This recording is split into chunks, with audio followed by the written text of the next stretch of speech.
Hi, this is Chet here from Avion Technology here in the Chicagoland area. We are an Arlington Heights-based web design development company. We have been around for the last 15 years. We've done more than 1,000 successful projects and have more than 500 500 clients who rave about us. And so what do? We are a white label programming partner for a lot of digital agencies. We work with a lot of startups, taking them from idea to launch. And we also work with a lot of small businesses doing their digital marketing so that they can get more customers. So what am I going to talk about today? I'm going to talk about something which is, it's Friday, I'm feeling a little goofy, I'm almost done with my work. So I was like, you know what, let me make a video about something which is not so serious. So today I'm going to talk about 4 kinds of clients that I meet in my practice all the time. And what are they? Well, before that, let me give you a fundamental kind of framework that I have now, I follow in my sales process, right? And what is that framework? Well, on the x-axis, right, I have money, and on the y-axis, on the x-axis, I have time, and on the y-axis, I have money. So on the x-axis, I have time, and y-axis, I have money. And based on these 2 axes, I plot my clients. I plot my potential clients. So these are the 4 kinds of clients that I come across all the time. The first one, and he is my favorite one, and this is a client who has a lot of money but no time. So he comes in the second quadrant. This client typically doesn't mind being charged a premium because he has a deadline. He needs work to get finished. He doesn't have the time himself. He's a successful professional. He runs a very good law firm. He's a really good dentist. He's a VC who has a bunch of money at his disposal and a portfolio that he has to manage, and he needs to get this product out and developed within the next 2 months. That's my most favorite client.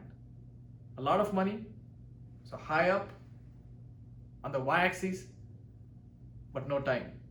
It's negative on the x-axis in the second quadrant. This is my best client. The second best client is someone in the first quadrant.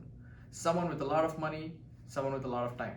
Now, why is this guy not my number 1 client? Because, well, he is not going to give me the premium for his deadline, right? Because he has the time. This is again someone who's very successful, but he's not going to give me that premium. He's not going to give me that additional bonus for making it on the deadline, or for, as a compensation for him not being able to give me the time. So this guy is quadrant number 1. The third best client, or second worst client, is someone with a lot of time but no money, right?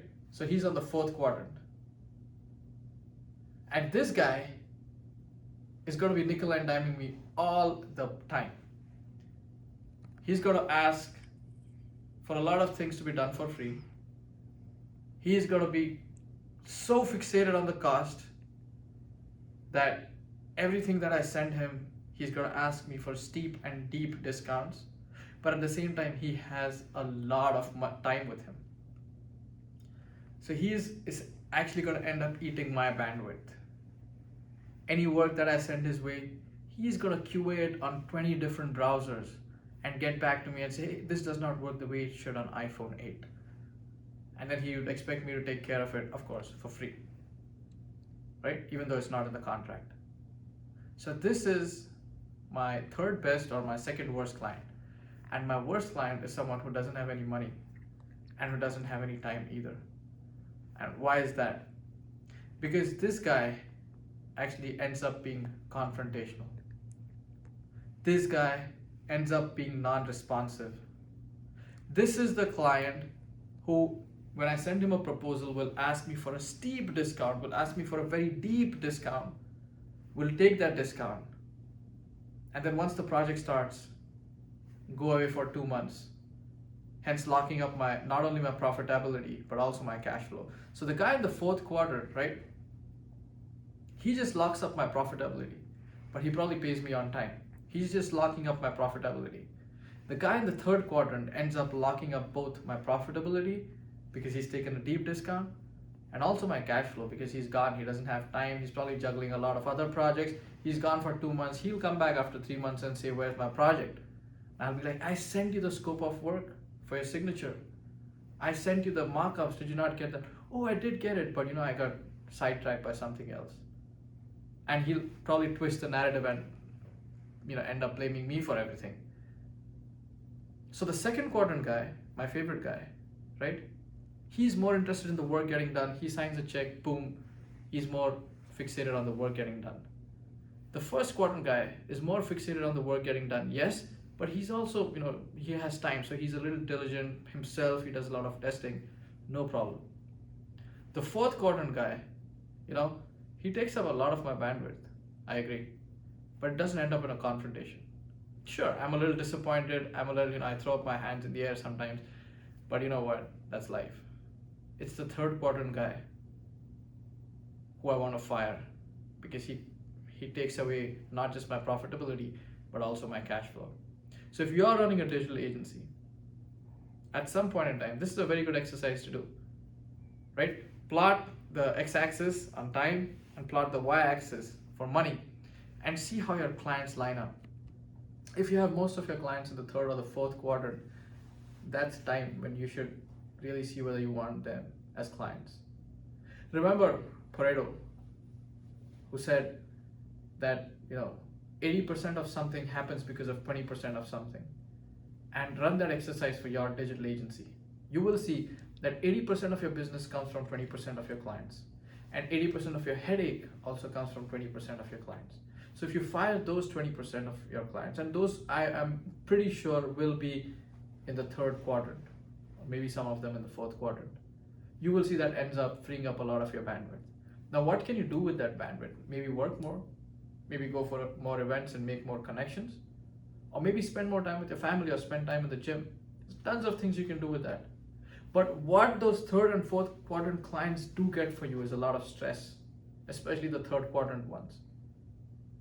And so if you fire those, what you are doing to yourself is a big, big favor because you're lessening a lot of the stress in your life. And the reduced stress and the increased bandwidth can do wonders for a small business owner. So if you're running a digital agency, please look at this. Please give this a thought. It's a fun exercise to do when business is down. Let's say during Thanksgiving week, or when things are a little down, like Christmas week. Take all your clients and place them in these quadrants, and the next year, try to engage more with the first and the second quadrant guys. Maybe try to get the fourth quadrant guys to go into the first quadrant, but the third quadrant guys, these are the guys that you really should get rid of. I hope this has helped you the way it helped me. And if you have any thoughts, this is my email. And if you like what I said, hit the like button. If you want to share this, do share this. And if you like our channel, please subscribe. Thank you so much. Have a great day. It's Friday. I'm out of here, and I hope you have a great weekend. Thanks. Bye-bye.